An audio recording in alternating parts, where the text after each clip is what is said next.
Болницата во Кочани на стаклени нозе. Откако единствениот инфектолог замина во пензија, сега инфицираните со вирусот ги лекуваат двајца интернисти и уште толку анестезиолози, кои се принудени совети за терапија да бараат по телефон од инфектолозите во Штип. Тешко е да се работи во вакви услови, коментираат лекарите кои ги контактираше Алфа.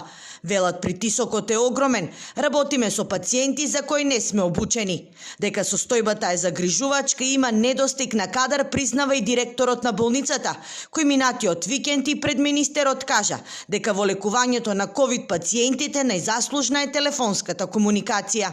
Пациенти што доаѓаат со ковид позитивни се упатуваат во телефонска комуникација со Штипската инфективна болница, Штипската клиничка болница, инфективното оделение, и они ни упатуваат кој пациент може да остане у Кочани, кој пациент ќе го земат у Штип и кој пациент ќе оде понатаму у клиники у Скопје. Слободни места во модуларната болница во Кочани нема. Пациенти од Гевгелија, Валандово и други градови од регионот се хоспитализираат на одделот за физикална терапија, каде што се очекува да крајот на денот капацитетот целосно да биде исполнет.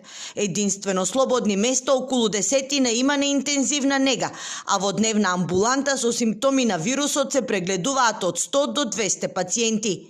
Третиот бран го наполни ковид центарот во Штип. Во моментот хоспитализирани се 70 пациенти, од кои околу 80% се на кислородна поддршка.